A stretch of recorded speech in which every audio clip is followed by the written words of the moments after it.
Thanks very much, David, and can I firstly thank James and also Greg up the back for the extraordinary privilege of extending me an invitation to address you tonight. This is a very distinguished audience indeed. I was talking to a Probus Club this morning, and this is just a very different crowd. Somebody said, I think you're old, and no, you're not. David mentioned the Townsends, and Lord Sydney was Thomas Townsend, and he mentioned Charles Townsend. I wasn't going to go down this path, but I will. There were four first cousins who played an extraordinary role in the precursors to this colony being founded. There was Charles Townsend, whose position's been outlined. There was his elder brother George, who was the Brigadier General who took over from James Wolfe at the Battle of Quebec in 1759 and was responsible for saving the victory that Wolfe had in effect achieved at the time he was mortally wounded. This was a world historical battle which forced the French out of North America. When I say the French government, that is, not the French people. And that led then to the American colonists losing that sort of dread of France or dread of French authority, and allowed them to sort of kick back against the British government, especially when George's brother Charles started levying taxes on them. And that led to the unrest. The other Townsend cousin who is very important in this story is Charles Cornwallis, who was the British general who lost at Yorktown. I might say he was a damn fine general, and circumstances and certain naval issues which came together on a very bad day for him cost him that battle, and Washington had a bit of help from the French. But the four Townsends are instrumental in this extraordinary period, in my view, of the history of the English-speaking people from 1759, the Battle of Quebec, on through until the beginning of the Napoleonic Wars. Well, having been on that diversion, I just want to go back to Tommy Townsend now. And I think to understand his role in the founding of the colony, you've got to understand a little bit about who he was. The Townsends, Townsend with an H, and I was just saying before, Pete Townsend of The Who is also related to Tommy Townsend. It's an unusual spelling of the name. Anytime you come across Townsend spelt with an H, it's worth making further inquiries. The Townsends were one of the 8 great families in the first half of the 18th century who basically ran Great Britain. After Queen Anne's death in the time of George I and George II, George I couldn't speak any English, and George II could only speak a broken version. Their native speech was German. Basically vacated government because they didn't understand what was going on in cabinet, and that's how the first Prime Minister of Great Britain, Robert Walpole, came to assert himself in the House of Commons. And when George II's grandson, George III, a young man, just 26 I think he was, came on the throne, he boasted that he was proud to be born a Briton and decided to put a bit of stick about to claim back some of the royal prerogatives against the Parliament that in his view had usurped the power of the monarchs. And in those days he could do that by appointing prime ministers and so forth without necessarily worrying too much about whether they controlled the house or not. Now, Tommy Townsend began life as began his political career in 1754 as a 21-year-old, going straight into Parliament unopposed in the electorate of Whitchurch, the sort of start to Parliament I could only have dreamt about. And he did that because his father basically owned the seat. And this wasn't unusual in those days. And he was basically a hack backbencher. I know all about hack backbenchers. I was one for a while. Well, far too long, actually. And all was going well, and he was making his way up the Whig career ladder of opportunity. The Whig party was really the only party in those days, until George III came on the throne, and basically the whole Whig lock on government for almost half a century was thrown upside down, and Tommy ended up in opposition. And this seemed to galvanise him, and he became a small L liberal, and you might say also a bit of a radical. Now, I don't want to have a go at Michael Pembroke particularly because, well, we all know he's a judge, but he doesn't like being referred to as such here. But so apologies to Michael for reading this out. Just to give you an idea of how sort of free-thinking Tommy Townsend was, in the late 1760s there was a great tussle over the role of juries in libel cases. and a couple of famous cases involving a fellow by the pen name of Junius who started defaming George III. And the government tried to crack down on him by running libel cases in court, and the future of juries in judging libel trials came to be a red-hot issue. And this is what Tommy said in the House of Commons, because of course it wrapped up in the same issue as the liberty of the press. This is quoting Townsend in the House. "The liberty of the press and the institution of juries are the two grand palladiums of the Constitution. But will anyone pretend to tell me that the liberty of the press remains entire and undiminished when a judge, when any single man is to determine what is or is not a libel, who's biased by his own interest and solicited by a promising court?" Now, that's not Michael's situation, of course. "Our ancestors, foreseeing this danger, instituted juries who could be under no temptation to incline to any side but that of equal and impartial justice." Now, this was red-hot stuff in George III's England, and I'm relating this story to show you that, contrary to what a lot of people think, Townsend had a mind of his own, a good brain, and some very strong independent thinking to go with it. And as Britain and the American colonies descended into what first of all was a civil war, Townsend became a leading figure in opposition and a strong supporter of the American colonists. This was dangerous and difficult work, and there was a time there when he became so outspoken that some French guests, this was at one of those very rare times when France and England were at peace and the French could come to London in peace, some of the French visitors thought that Townsend would go to the Tower of London for treason. That did not happen. And in the end, one of the great ironies was that the government of Lord North, long-standing wartime government, fell when Cornwallis lost at Yorktown, and Tommy Townsend came into the ministry that formed after that as Secretary of State for the Home Department. Now, I just want to mention in passing that as David mentioned, the Home Office was responsible for most of the internal governance of Great Britain and also for the colonies. And extraordinarily, and I spent a bit of time in the Clements Library in Michigan going through Sydney's papers, the most extraordinary single document I found was the staff list of the Home Office. It's one page, there are 18 people. From the Secretary of State up to the top, right down the bottom, passing Evan Nepean, the Permanent Under-Secretary and so forth, some clerks and so forth, down the bottom to the night watchman and the necessary woman. Now, the necessary woman is not what you might think. She was basically a cross between a cleaner and a tea lady. Anyway, 18 people ran the British Empire. You wonder what in God's name is going on. You're still in the public service, aren't you, part-time? You wonder what in God's name is going on when there are, I think, 300,000 public servants in this state and another 150,000 down there in Canberra. And this mob ran the British Empire. Well, now, I might say, I should add this, that David mentioned Sydney, Nova Scotia. That was named after Tommy Townsend by grateful loyalists, not least because he was involved in the negotiations between the British and American sides. He didn't go to Paris, but he was the British Cabinet Minister responsible and chose the chief negotiator who did.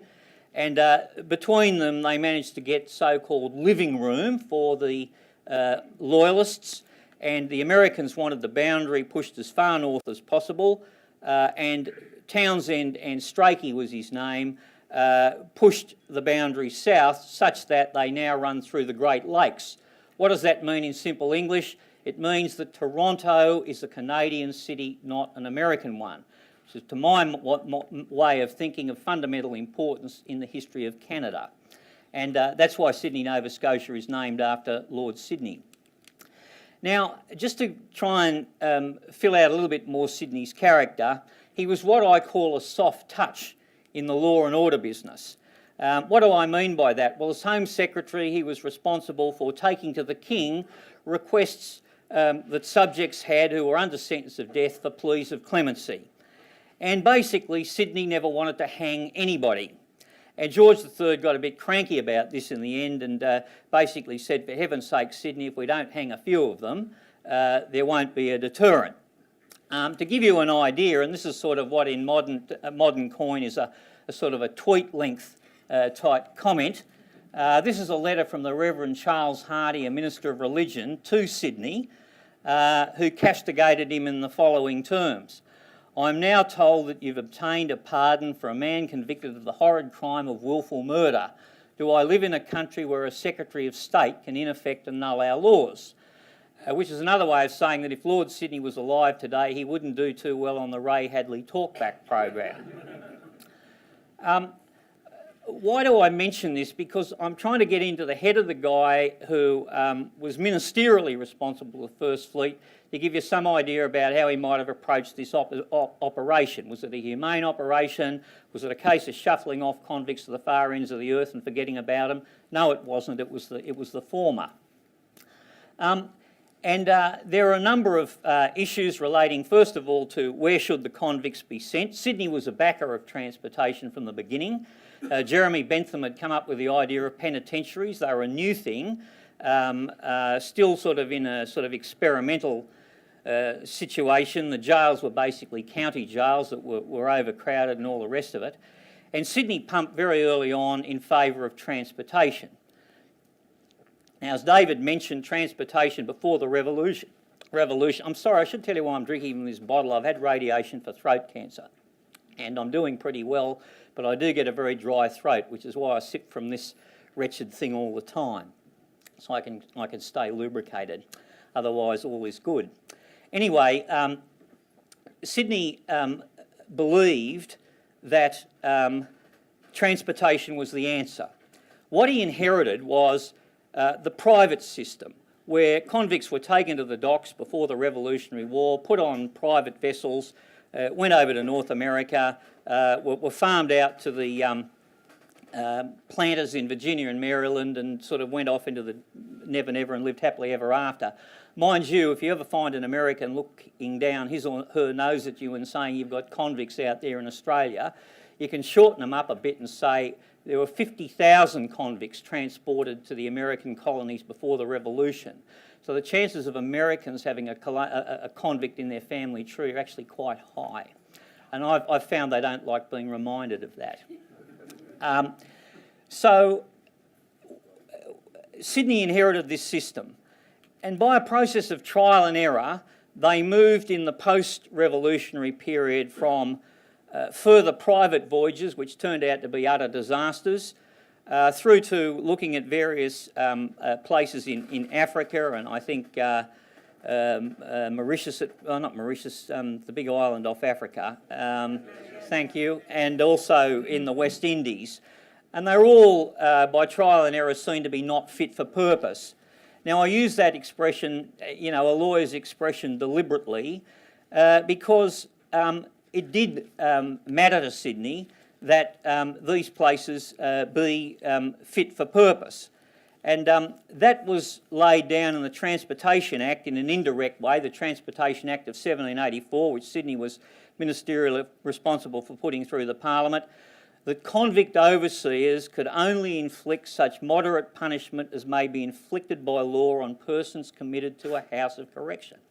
Now, although they used to hang just about everybody who committed even a relatively minor offence in England in those days, the law nevertheless applied to everybody, and this act meant something. Sydney believed it meant something, and so the place for transportation had to be fit for purpose, at least in 18th century terms. They couldn't be sent somewhere that in effect amounted to a death sentence. They had to be given at least a fighting chance. And so when they looked at Southwest Africa, a survey ship went out there, came back and said this is not fit for purpose. And in the end, Sydney went to James Matra and Joseph Banks, who'd been out with Cook, to Botany Bay, and they assured him that Botany Bay was fit for purpose, and that's how the First Fleet came to go to Botany Bay. Now, in terms of the organisation of the fleet, this is a contentious area, is the extent to which Sydney was involved in it. Certainly Phillip played a very large role once he'd been chosen. So did Evan Nepean, so did Charles Middleton, and a number of others, both at the Admiralty and at the Treasury. But nevertheless, my view is that Sydney ministerially carried the load.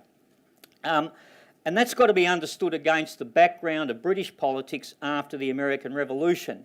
Pitt the Younger, a political genius, Prime Minister at the age of just 24, longest serving Prime Minister in British history, he had two priorities. One was the East India Company, which caused immense grief in British politics in those days, had led to George III sacking Charles Fox, something that Gough Whitlam reminded everybody about ad nauseum at the time of the dismissal. Comrade, this is the first time a government's been dismissed since Lord North dismissed Charles James Fox. And Fox was dismissed because he'd had the temerity to meddle in the affairs of the East India Company, then the sort of multinational that today you couldn't even dream about. They owned half the House of Commons and all the rest of it. And Pitt had to sort this mess out and also sort out almost a bigger mess of Britain's finances following the American Revolutionary War, which were also in a mess. So my view is what to do with the convicts was relatively small beer. We think it's a very big deal in this country because it's foundational to the origins of our European settlement. But in Britain, I don't think it amounted to a hill of beans, basically. And Sydney was left to run this operation, pretty much. And I grant you he had a lot of help from Nepean and later from Phillip, but he was ministerially responsible. And there are a number of things I think he did that he deserves credit for. I believe, Michael might disagree, but I think he was primarily responsible for choosing Phillip. Sydney was in charge of the Secret Service, and as Michael's far more eloquently written about than I have, Phillip was a part-time spy. And in Sydney's papers at the Clements Library in Michigan, the Secret Service paybook forms part of Sydney's papers, which show the payments made to Phillip for being a spy. Now, Lord Howe, who was the First Lord of the Admiralty, a great mate of Sydney's and a fellow Cabinet Minister, said this, and I'll read it out. I'm sorry to bore you, but I think this is important. The settlement of the convicts, as you've determined, being a matter so immediately connected to your department, I could never have thought of contesting your choice you'd be making of the officer to be entrusted with the conduct of it. I cannot say from the little knowledge I have of Captain Phillip that would have led me to select him for a service of this complicated nature. But as you were satisfied of his ability and I conclude he'll be taken under your direction, I presume it's not unreasonable to move the king, blah, blah, blah, blah. So I have little doubt that Sydney was an important part of that choice, and the editor of the Historical Records of Australia, Frederick Watson, says this was one of Sydney's gifts. He had this ability to choose people who perhaps didn't even realise within themselves their latent gifts for leadership. And one other was Henry Strachey, who was behind the peace negotiations. Another one was Lord Dorchester, later Governor-General of Canada. The First Fleet was unprecedented. Basically, there was no great, well, as I've sort of explained, I hope, there was no great public service in England at all. Government was very small. Most things were done by the private sector, privateers, people chartered to do one thing and another, companies chartered to do this and that in the name of the king, and that's how the British Empire grew. Well, the First Fleet was different because it really wasn't a commercial operation or capable of being such, and there wasn't anybody in New South Wales in any European sense to be able to accept the convicts. There was no settlement. So they had to bring everything themselves. And as some people have said, it was almost like going to the moon. One thing Sydney did do, though, and he did play an important role in this, originally somebody else's idea, Sir George Young's, that the cost of the First Fleet would be offset by the East India Company, which had a problem with its China trade. That's to say, the Chinese would trade nothing but bullion for their tea, and so while the ships would come back from Canton full of tea, on the voyage out they'd had nothing but bullion, which wasn't a paying cargo, so they were deadheading out to Canton. Sydney had the other problem. After taking the convicts out to Botany Bay, the ships would go back sort of without any load to London. And so they hit on the idea that the transports would come out to Botany Bay, they'd then go empty, or three of them did from the First Fleet, up to Canton, pick up a load of tea and go back to London. It was the first public-private partnership in Australia's history. Oh, it was. And it was highly successful. And the East India Company took up further ships in later fleets. And so that public-private partnership idea began at the beginning, so to speak. Got to move along. 4 minutes, jeepers. There are a number of other things that Sydney was involved in, and a lot of this irritated Lord Howe, that the convicts would be treated as civilians and not subject to military law, that a separate civil court would be set up to hear civil claims, that the natives were to be dealt with amity and kindness. This wasn't an aside by Sydney. As a member of the opposition in the Commons, he fought very hard on behalf of the Caribs, who were the indigenous people of the Caribbean islands when British planters were trying to exterminate them. So he had form on supporting indigenous people. And most importantly, pursuant to his second commission, Phillip was given the power to emancipate and discharge convicts and give 30 acres for a single man, 20 more for a married man and 10 for a person for every child they had. So this was as much a settlement as anything else.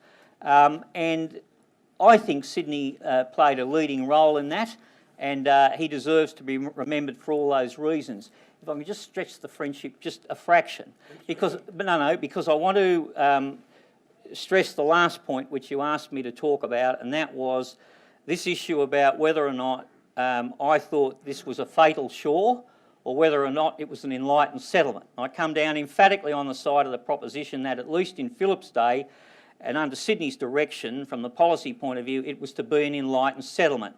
And I just want to tell this little story. A convict called Susanna Holmes presented herself in custody at a hulk preparatory to being sent to Botany Bay, and the master waved her on board, but she had with her an infant. And the master said, "I'm sorry, I can't take that infant. It's not on my warrant list. It hasn't committed a crime. I have no authority to take it. It must remain here." The turnkey who she was in custody of, we'd now call that person a corrective services officer, was appalled by this, and so took the baby somehow, rode up to London with a view to remonstrating with somebody at the Home Office. I said there were only 18 people who worked in the Home Office in those days, not like going to see all my former friends in the Governor Macquarie Tower, where you've got to run through, 3 levels of security before even getting to some bloke like you. You could approach these people directly. And coming down the stairs of the Home Office, it was a rinky-dink little building on Whitehall, which was one flight of stairs down. As the turnkey was going up with no doubt the screaming baby, no less than Lord Sydney was coming down the other way. He probably recoiled in horror like I did sometimes with, angry constituents. But you keep a poker face and open body language and all the rest of it. It's just it's your brain that recoils, not your body language.